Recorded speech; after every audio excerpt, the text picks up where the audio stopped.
Hey, it's I think it's day 68. I don't know if my count is right anymore, but it is what it is. um, I don't know if I did a video yesterday, but I went out to dinner last night with one of the guys I work with. Actually, he would be considered my boss, really. And it was we went to this place called Sabrina's. It's kind of like an Italian place, but a little bit of fusion, a little more Puerto Rican feel than kind of anything else. It's pretty good. We didn't kept the carbs down to a minimum, except for the wine. I had a 3 glasses of red wine. Josh, it was a Josh blend, red blend, and decent glass of wine. Good conversation, decent glass of wine. There was a little bit of mashed potatoes with one of the dishes. It was a pork belly dish, and it was good. There was definitely sugar in the sauces. So, I mean, I know I had some stuff there, but numbers seemed okay this morning. I can't remember what they were, but it wasn't anything alarming from what I remember. Like 120 something like that. And I did have lunch today. Kentucky Fried Chicken, because it's in the food court. It was just chicken, a couple pieces of chicken, and the coleslaw, which I think the coleslaw has some sweetness in it, and the chicken has some breading on it. So I'm certainly not keto today. When I came home, I did make I sauteed up some vegetables, and then I decided to crack a couple of eggs in it. So it was more like a scrambled egg, a scramble. Pretty decent. 2 eggs, so I wasn't like 3. I wasn't going overboard, and the smallest little piece of steak that I had here to cook up, and it was probably on the 4 or 5 ounce side. So I'm still in pretty decent shape. I'll check my blood, and I just finished dinner, so it's 6:40. I'll check my blood late before I go to bed, and in a couple of, and I go to bed early because I wake up and go to the gym on Tuesday, Thursday, Saturday. And today's Wednesday.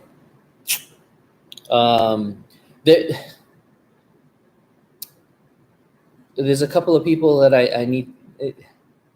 Thank you for watching. It's one of the things is thank you for watching. It certainly keeps me more accountable to what I'm doing. And really what I want to do as this thing develops, what I want to do is help other people. And so in this process, there's a couple of people that have reached out. One of them is Randy. Randy is doing some longer fasts, and hey, if you can do the longer fast, the suggestion is drink water though. Don't do that dry. Water lubricates all kinds of things and keeps things going. The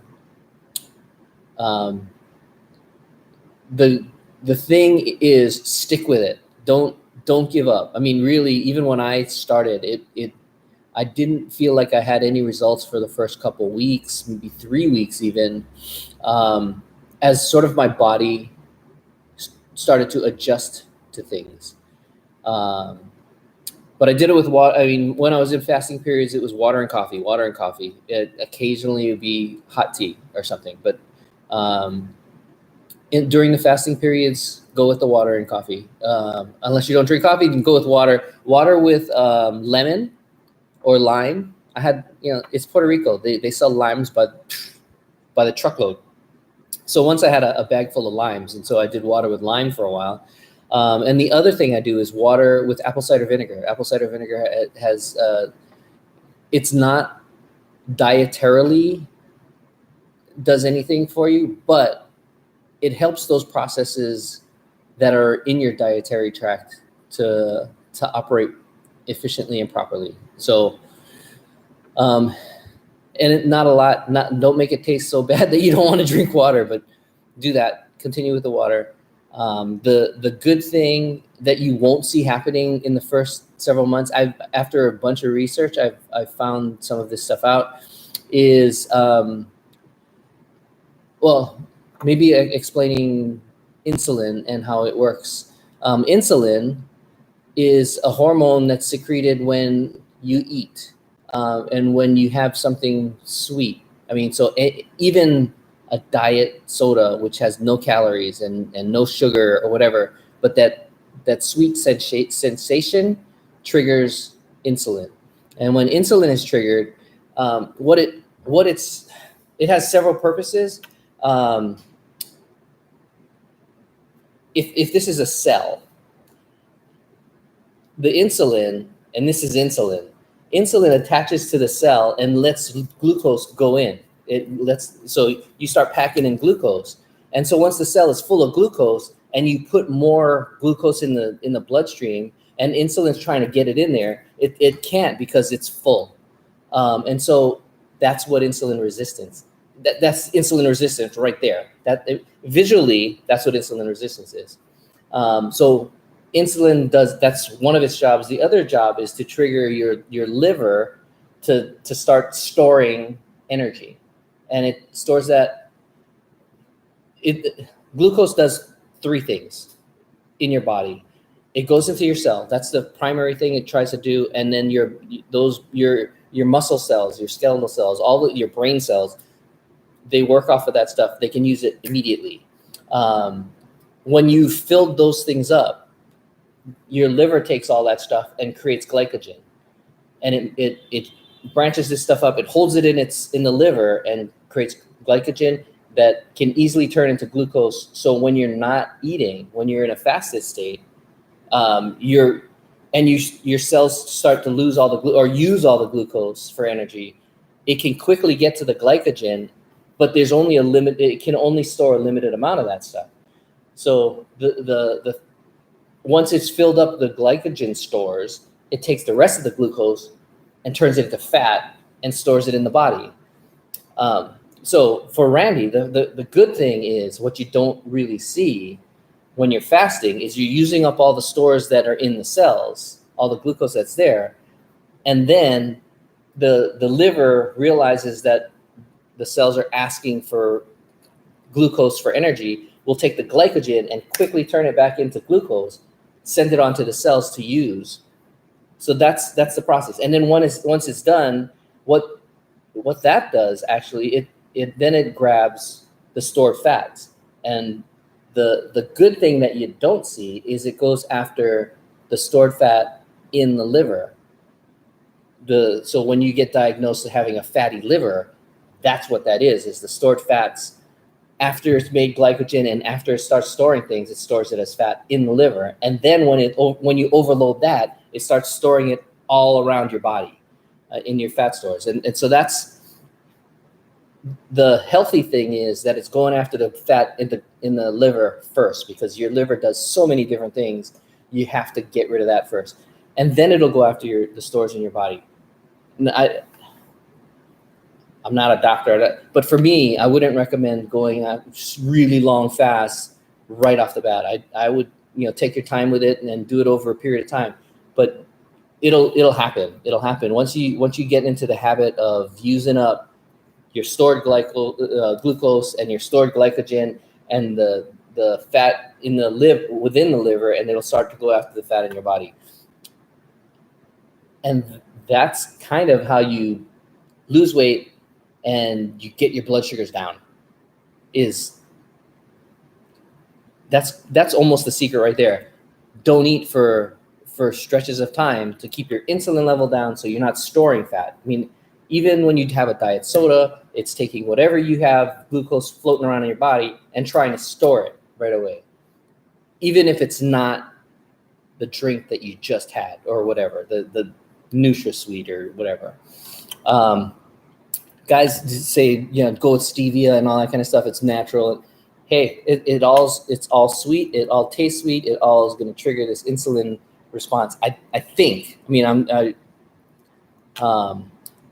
but Randy, keep at it, man. Kudos to you. And Wes, snacking pops the insulin level up all the time, so you're starting to store sugar, and you don't want to store sugar. The Jardians, will help you pee out the sugar. That's what you want too. It's one of the newer drugs that are out there in the marketplace, and it's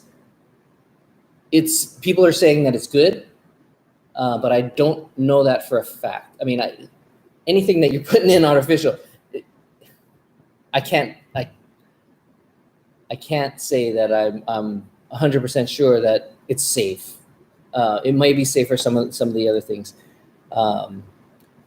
Metformin is the standard drug that everybody gets put on first. That's sort of the first thing. Another guy that I work with was telling me he just got diagnosed. He's an older guy. He just got diagnosed with diabetes, type 2 diabetes, 2 or 3 weeks ago. He's thinking he's going to die. He needs to get off the island and go someplace where he doesn't want to die here on the island.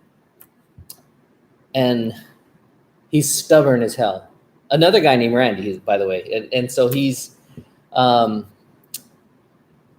he asked me for some help. So I am kind of talking him through it, but I've got to start right from the beginning with him. And I'm not a coach by any standard of this stuff, but I've read a shit ton of this stuff, so I feel like I know something about it. I know I can help him kind of at least feel comfortable that he can be partly in control of what's going on to him. And I think part of it is when you feel like you're not in control, you have a tendency to just give up, and that's just absolutely the wrong approach. I mean, when I first got diagnosed, I fought it like crazy, and I followed all the rules and then what the ADA said and all of that. And I think they're just plain wrong. Well, I think they're wrong with regard to, I think they're right with exercise. You need to do something to expend glucose to run it at that. And there's different thoughts. One of the thoughts is high intensity training. The other thought is slow and steady, go for long walks and things like that. I prefer the long walks actually, but I'll do both. I mean, and I change it up. I don't make it the same. But the thing that they also promote is a high carb diet, a high carb, low fat diet. I don't know about the fat part of it. I kind of stay at a real moderate level of fat. I don't try not to make myself crazy over that. And the fat that I do kind of push harder is like the olive oils, avocado oils, the avocados, things like that that I feel like are naturally better for you than a lot of the heavy animal fats. But so even still, some of the stuff that I'm eating in terms of the steaks, I'm not really avoiding the fats, but I'm not going after it either, or the pork or anything like that. And I do go with a moderate amount of protein and a ton of dark leafy greens of any type, kale, mixed spring salads and things like that. I like that stuff. It's not necessarily my favorite thing. I think I'd rather have a steak than a salad, but I want to live longer too. I mean, I have a beautiful wife that I want to spend as much time with as I possibly can. And that's helping me do that. So that's what I'm doing. I don't know where the hell I was. Oh, so ADA is pushing a high carb diet. When you got all this glucose in there and you're throwing more carbs at it, you can't get it into the cells. It's got to go somewhere. And Jardiance doesn't. It makes you pee out some, but most of it gets right back into stored fats, and it's kind of just backwards negative thinking. And I don't know how they got so wrapped up in it that they can't see that it's not working for most people. And they're calling it a progressive disease that you can't cure. And I've seen people that cure it on their own and doing exactly what I'm doing, because that's my plan. I want to live as long as I can and spend as much time with my wife, because she's fantastic. And she's probably going to watch this and go, man, you're rambling, whatever. But so Wes, kill the snacking. The snacking is not good. Particularly, and so my wife just texted me. She's going to Yamas for Lao Lao. what did she say? Forget. She's going. She's getting Hawaiian food. Hiley's is close too, but I don't know. It went away. Anyway, so cut the hell out of your carbs and stop snacking. Snacking is the worst thing you can do.